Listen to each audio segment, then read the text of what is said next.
Assalamu alaikum, peace be upon you all. This is your host, Amina Ahmed, and you're watching Muslim Network TV. Welcome back to another episode of NextGen. On this week's theme of young people who are doing some extraordinary work, young people on the ground who are impacting our world. We're there on Galaxy 19 satellite, MuslimNetwork.tv, Amazon Fire TV, Roku, and soon on Apple TV as well. Now, the theme of this week is one that shows the goal of what NextGen is all about. NextGen hopes to amplify the voices of young people, young minorities, young Muslims, young people of color, young immigrants, young women, young people who are generally not given a platform by mainstream media. Now, what we're discussing today is an issue that is extremely personal to me. As a young activist, I get asked one question frequently, especially by the older generation. Why are my kids not getting involved? And to that, I say two things. Firstly, are you providing a lead? Are you leading by example to inspire and empower your kids so that they can follow that example? And two, as a community, right, not just at an individual level, are we providing enough resources for our kids to get involved in the community? For them to not have to struggle with their American and Muslim identity as much as many first-generation immigrants, young Muslims do already. Are we as a community doing enough? And to answer this question, to explore what resources we're providing, what work needs to be done, and the importance of this work, we have with us a young youth organizer, Sumaiya Zama. Sumaiya, thank you for being with us today. It's an absolute pleasure to have you on our show. Absolutely. Assalamu alaikum. Walaikum assalam. Sumaiya, you are the director of the Community Advocacy and Education for the Massachusetts chapter of the Council of American-Islamic Relations. As the youngest board member of the Praxis Project, a support group and an organization that serves communities of color, you have dedicated not just your free time, but also your professional work to help your community, to improve the material conditions of your community. Sumaiya, I think that one of the things that is truly phenomenal about you is that not only do you do work, not only have you taken an initiative, you also inspire and empower other young people to do so as well. And I think that's so important, especially in today's day and age. Absolutely. So in my role at CARE, so I work for CARE Massachusetts. CARE as an organization, as a national organization, is the largest civil rights advocacy organization for Muslims in the United States. My work within that at the Massachusetts chapter centers young people. So while my title is Director of Community Advocacy and Education, at the core and at the heart of my work is youth work and youth advocacy. Yeah, and I know that your background is in, civil rights, community organizing, youth work, and you're still continuing to do that. But how has that background kind of inspired you to not only take an initiative yourself, but also inspire other young people to do so as well? Yeah, absolutely. So, I got very interested in civil rights work from, quite a young age. Growing up as a Muslim American, I think, we see the interpersonal violence, the interpersonal Islamophobia. We observe it, we take it in. We hear stories about Muslim women having their hijabs removed. We hear stories about surveillance in our masjids, very serious forms of discrimination and assaults on our civil rights.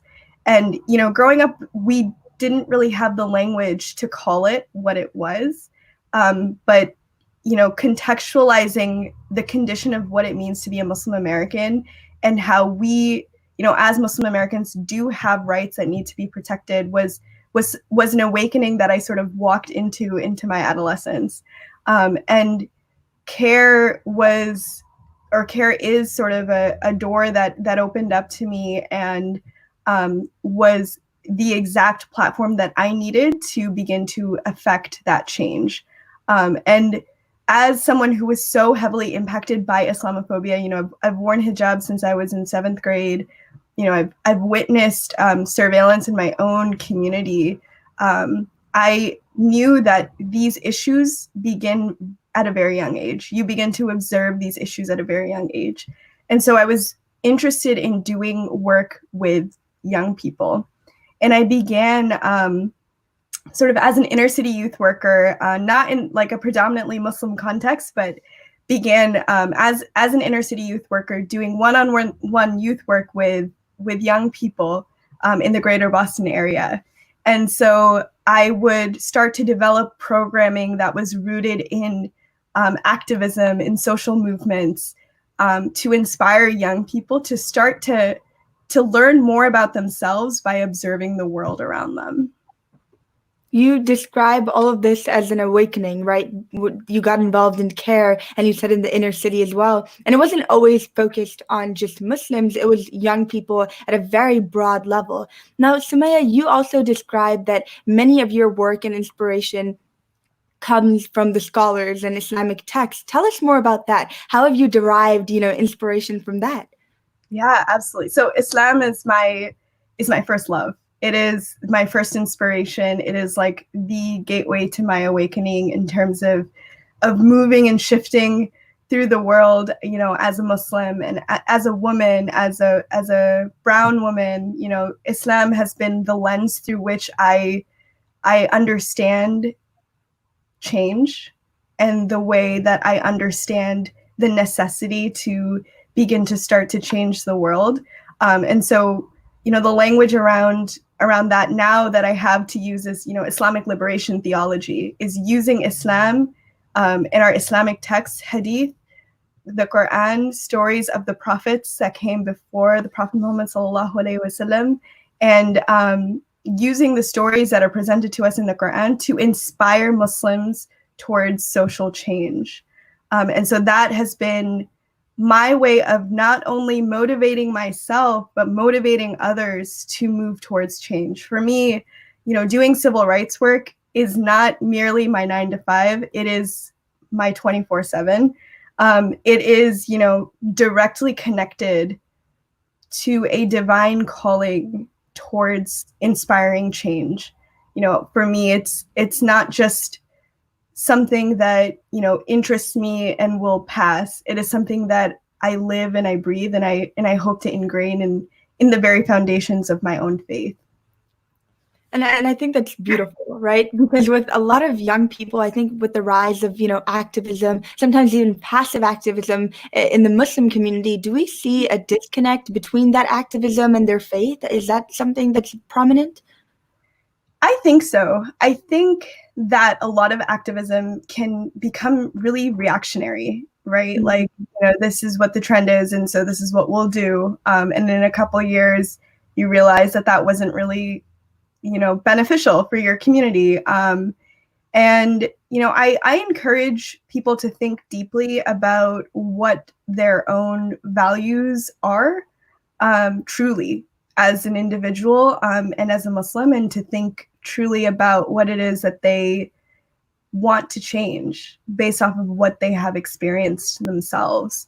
And so, part of activism, I deeply believe is being introspective. I really do believe that half of it is sitting with yourself and honestly reflecting on your own intentions. And if you are skipping that step of unpacking, uninternalizing, really, deeply sitting with who you are and where you want to go, your activism will sort of lead you in a circle. And you'll begin to make the same mistakes and not land anywhere in the end, and not build upward. You'll just, build vertically rather than horizontally. And, that's not what our movements need. Our movements require us to not only do, that introspective work, but also do the research on the work that's being done around us currently. Who are the experts in the field? The people who came before us, our ancestors, our elders, the elders of other communities, what is the groundwork that they have laid? And are you truthfully doing the research that is required for you to do that work with authenticity? Yeah, and I think that you're definitely right that with activists, sometimes we're just so busy in our own circle and our own work we're afraid, sometimes to sit and reflect with ourselves and to find deeper truth and meaning to our work. But Sumaiya, you are the youngest board member of the Praxis project. Tell us more about the project and how being the youngest member of that board, what does that mean? You're smiling, and I just want you to know that, we applaud you for the work that you're doing. And it's a big deal, right, to see a young Muslim, a visibly Muslim woman doing that work. I want to know more about it. Yeah, absolutely. So the Praxis Project is something I almost fell into accidentally. The Praxis Project itself is an intermediary organization that essentially provides funding to grassroots groups that are predominantly Black and Indigenous and people of color, with a heavy emphasis on Black and Indigenous grassroots movements and organizations. They provide funding from large public health funders and grant makers, and funnel that money directly to folks on the ground working on issues that we don't necessarily frame as public health issues. Right. So, gun violence we see as like as a racism issue, or as a, just an issue that is in its own category. But when you start to frame these issues as public health issues, there opens up a new conversation and a new sense of urgency that I think, did not exist if you didn't frame it that way. And there are new pools of funding that open up as well. And so, what I'm talking about is less on the activism side and more on like the nonprofit sort of organizational side of things, which prior to the Praxis Project, I actually had never been a part of. I really am proud to be a very grassroots activist and organizer. And so this was my first invitation to the table in terms of like behind the scenes work. Like, who are the people who actually pay people to do this? Who are the people who actually run the organizations? And those are nonprofit boards, right? So you can work as an organizer for a nonprofit and your salary is set by the board, and the decisions in terms of, what ends up happening are set by the board. And so typically boards, for those that, are unfamiliar, they are 50 to 65 plus. They are predominantly male. They are predominantly white, even for organizations that work with, Black folks, Indigenous folks, people of color, like predominantly white. These people, typically board members, have decades of experience. They have PhDs, they have multiple degrees. I don't have those things, right? I have my bachelor's degree, young woman of color, Muslim, wears hijab. Like, I am very much the opposite of what a nonprofit board member looks like. But to the credit of the Praxis Project, it is as grassroots as nonprofits get. I would say they're definitely an anomaly in the way that they function and in the authenticity that I cited before that they sort of embody. They really embody the values of folks who work on the ground. And so part of that was, we need our board to reflect the communities we serve. And so while they were starting to sponsor more Muslims and sponsor more people of color, it really was an urgency of like diversifying the board. So that's where I walked in as the youngest board member. And when I say youngest, like, I'm the youngest by like more than yeah. So it's been an interesting journey, just navigating that and coming to this realization that, the nonprofit space is a machine, right? It's a well-oiled machine, and it can be that can be a good thing, it can be a bad thing. And for the case of Praxis, it's been a very good thing. I've seen them be able to be efficient in the way that they operate on the back end. And I've been, as a board member, have had the privilege to sort of witness that and witness like the work that goes into developing such a sort of transparent and authentic organization. I think your journey as an activist is very interesting, that you went from doing a lot of work at bigger platforms. You're still involved in CURE, but then you also do this groundwork. And I think that it's important for activists, especially when it comes to the topic of performative activism and all of that. It's so important to stay connected. You guys are the ones that are underrated. And so huge shout out to all of those groundwork activists, to people like you, Sumaiya. But you also said that, you are obviously the youngest. You're a young, visibly Muslim woman. I want to know more about how those identities have shaped, how other people perceive you, some of the work that you're doing. Tell us about that. Yeah. It's interesting. It depends on who is perceiving me, right? So, I think that truthfully, activism, organizing is, in an interesting way, it's become glamorized, and it's not glamorous work. It's really difficult work. It's really demanding work. It is work that will require you to make personal and professional sacrifices, financial sacrifices, sacrifices when it comes to your own mental health, things like that. So, I mean, there's a side to the work that I think there are folks that are aware of, and there's a side that folks are really not aware of, and while the work is always tremendously rewarding, I think that those sacrifices can't go unnoticed. You have to talk about them. And so, in the beginning, I think as a young Muslim woman, I expressed wanting to get involved in this kind of work really early on. And there was definitely a lot of fear from my own community, my own family, those closest to me, in terms of, well, where is this going to lead you? And are you aware of the immense pressures and sacrifices that you will have to make?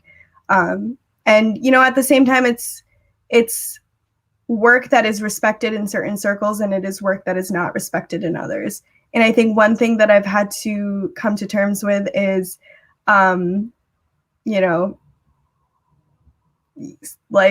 haters don't matter. And this is the work that I've chosen, and I actually don't care what people think of it. This is what I'm great at, and this is my heart literally cannot say yes to another line of work at this point in my life, maybe down the line, but at this point I'm very much, my spirit and my heart and my mind are very much at one with sort of the way that I move through my professional space.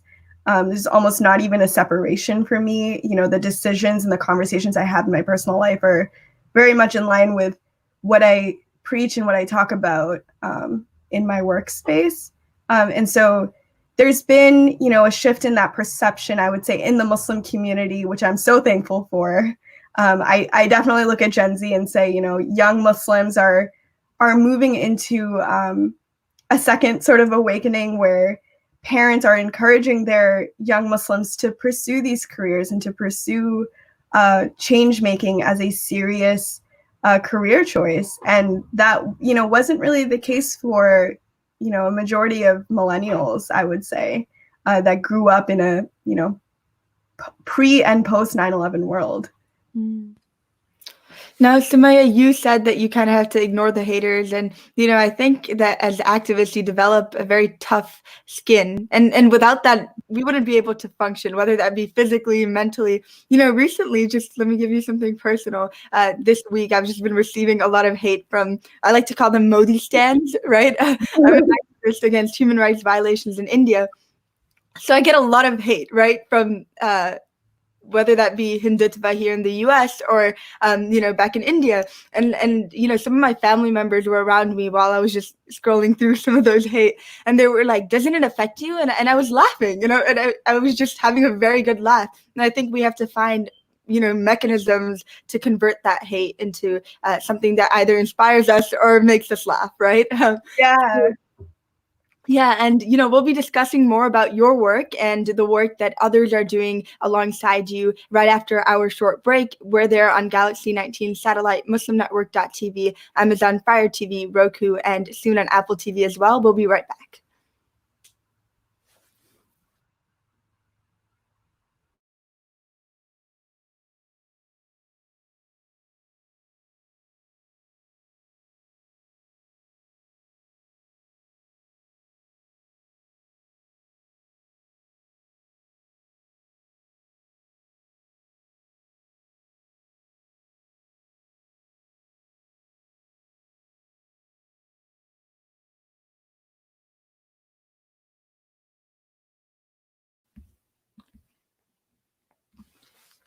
Welcome back to NextGen. I'm here with young youth organizer Sumaiya Zama. Now, Sumaiya, you have spoke about your work, right? The tremendous amount of work that you're doing with young people. But another thing that you're doing is exploring how young Muslims, especially young Muslim women, are adjusting in this so-called surveillance state, you say. Can you tell us more about what that means? Yeah. So surveillance is definitely, I would say, through my work at CARE and even prior to that, I've shared a little bit about my experiences, my personal experiences, childhood, dealing with surveillance. Surveillance is the number one civil rights concern that faces the Muslim community and will continue to face the Muslim community. I believe that very strongly. We have seen that with the databases that have been created to hold our names. We see that with the no-fly lists. We see that in our masajid. We see that in our nonprofits. We see that whenever young Muslims begin to organize, there is a constant threat of state surveillance. There's also, CVE, Countering Violent Extremism, which is a DHS-based program that is constantly surveilling young Muslims, and sole purpose is to do that. And so, I am definitely one that doesn't shy away from naming a lot of those things and being sort of honest and transparent about some of those things. And I know these are, tremendously difficult conversations for our communities to have. It's a lot easier to talk about, walking down the street and someone is saying something Islamophobic to you. It's a lot easier to talk about those stories. Those stories are almost, it's sad, but they're almost more digestible than talking about, the FBI agent that spent 6 months pretending to be Muslim in our masjid. So, and both of those things are very serious things that happen. And so we need to be able to, share those stories and connect and unpack a lot of those things. And then, moving forward to this sort of new COVID-19 reality where we are using our virtual spaces more than ever. Young Muslims, are also surveilled online.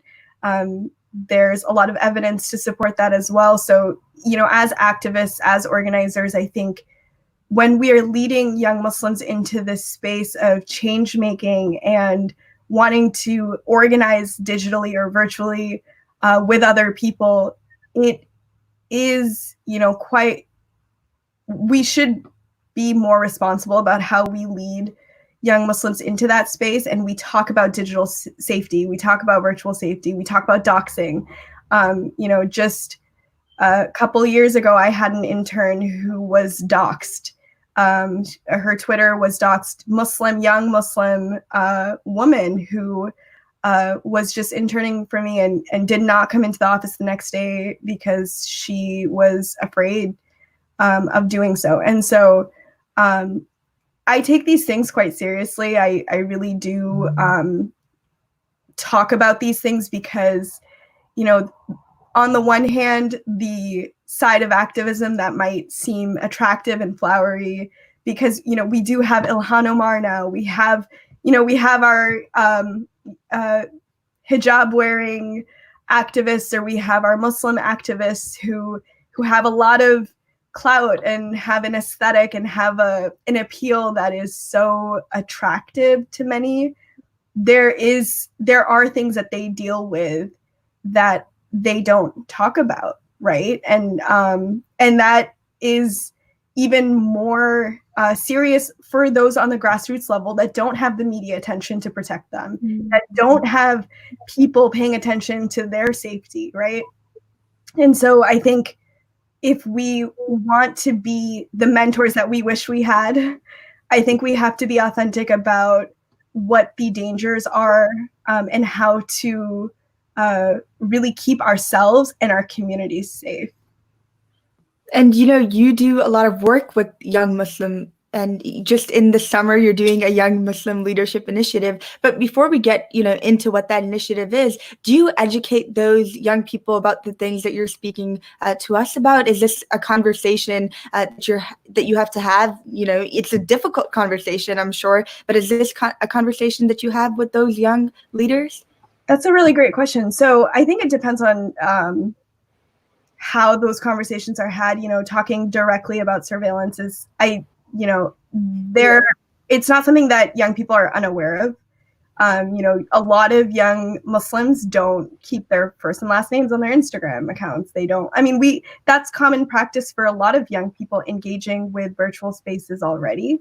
And so our conversations really talk about the differences between systemic and structural Islamophobia and then interpersonal and internalized Islamophobia, right? So systemic and structural Islamophobia really looks like the systems and structures that are perpetuating laws and policies and programs and practices that work to surveil and police Muslims.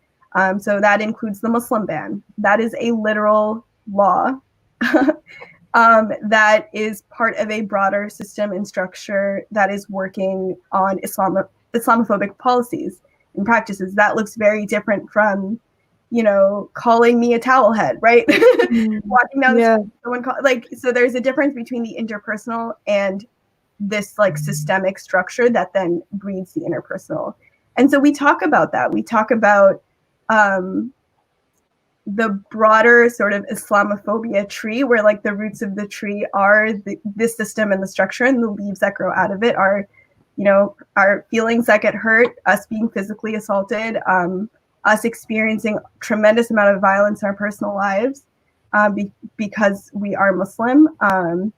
And so, I think these conversations need to be navigated with a lot of tact, with a lot of mindfulness. And luckily, I think my background in youth work provides a really great avenue for me to explain a lot of issues that face the Muslim community without weaponizing those issues to discourage young Muslims to get involved. Yeah, because it is scary, right? If you just straight up tell these young Muslims who are passionate about getting involved, some of these things, it definitely may discourage them. But you are not doing that. You're encouraging young people, young Muslims. Tell me about your Young Muslim Leadership Program. What do you guys intend to do? What is the goal of this program? Absolutely. Yeah, I love talking about this. Yeah. So I've done this for 3 years now. I've been with CARE Massachusetts for 3 years now, and this is my third iteration of the Muslim Youth Leadership Program. So prior to me joining CARE, this position did not exist. So I had no blueprint to work off of. And so I've sort of developed this department from the ground up and have really worked hard to create a lot of the programming that exists within my department. And the Muslim Youth Leadership Program, I would say, is the central program that we do once a year. It happens in the summer. It's 4 days and 3 nights of packed programming with 4 key skill sets that we focus on.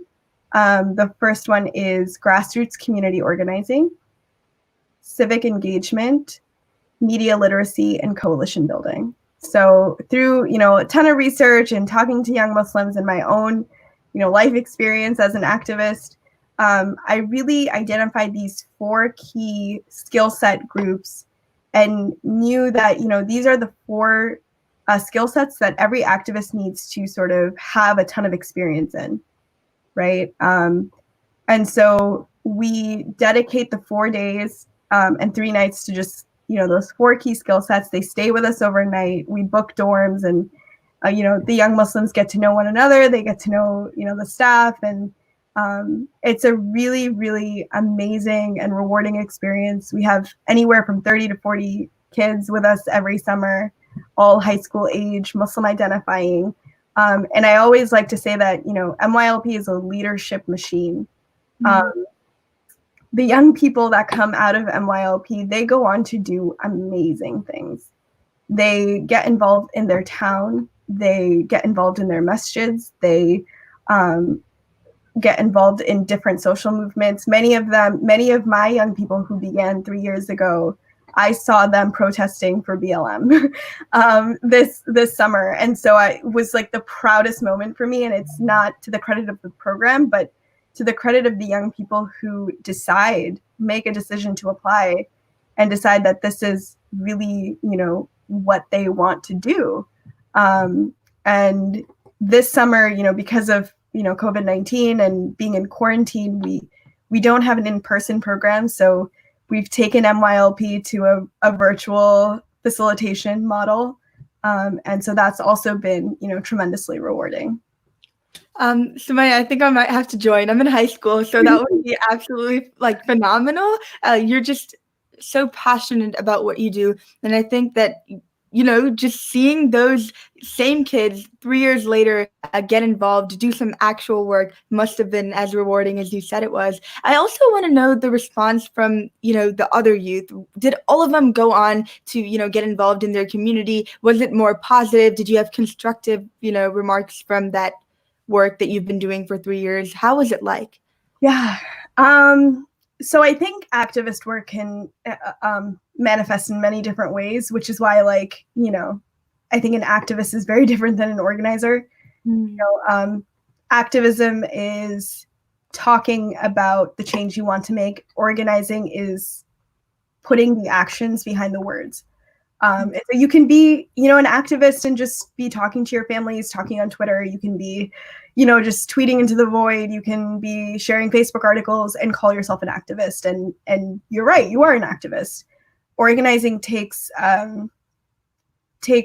work to back the words that you are claiming that you care about. And so that means actually showing up to campaigns and actions, following through with the sort of commitments that you are making, and working together as an individual, working with other individuals to band together to organize on a specific issue. And so what I've seen with my young people is they will fall into either category, and I am perfectly okay with that. I don't think everyone is an organizer, and I don't think everyone should be an organizer. While it's like a very incredible thing to dedicate your personal time or your professional time to organizing, I think it is a very specific skill set that is really demanding. And while some of my young people have gone on to become organizers, many of them I would say are just activists. They are having important conversations at home about anti-Blackness, about internalized Islamophobia, about gender-based violence, about environmental justice, and how that is directly linked to our prophetic and Islamic traditions. And so as long as they're even having those conversations, I consider my job to have been largely successful. So yeah, and Sumaiya will be speaking more on how young people who are watching us can get involved right after our short break. Sumaiya Zama is with us, and we'll be right back.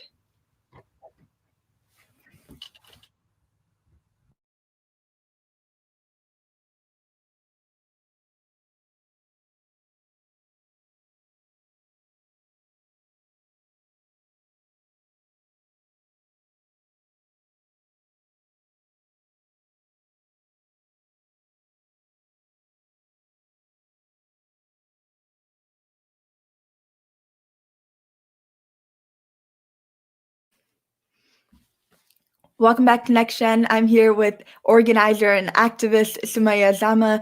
Now, Sumaiya, is the young, are there enough platforms and resources being provided for young Muslims who want to get involved by the Muslim community? Sumaiya, you're muted. Yeah. My apologies. I would say no. There really aren't enough spaces. I think, many existing organizing spaces that are not, Muslim organized are not always Muslim friendly. And so that's something to keep in mind. If young people are wanting to get involved and, there's just not an Islamic ethos or an Islamic sort of space for them to be authentic with who they are and what they believe in, or how they would like to present themselves. I think that is largely missing from the broader organizational structures that exist. And then within the Muslim community, there needs to be more organizing spaces that are specifically carved out for young people who want to make a difference. I really do think that part of that is not having people who are paid full time to do this. You know, I feel very fortunate that I have a salary that I can utilize towards sustaining my work, because otherwise I don't think that I can mentor 30 kids in a summer on my free time. That's not going to happen, and the quality of the programming is not going to be what it is. You know, I dedicate my entire work week to developing a groundbreaking sort of program that ties in, Islamic theology, and also ties in contextualizing where we live and what the issues are, and have the youth work experience and show up in that way. And that is only possible through supporting organizations like CARE, supporting organizations that are dedicating their time and their resources towards young people. And so I think as a community, we really do need to have a conversation about reprioritizing, a lot of where our funds go. We do support, building new masjids, and that should continue to happen. But what will happen if those masjids are empty in the future, right? And I think it's an unfortunate reality that, a lot of young Muslims are increasingly feeling disconnected from the faith.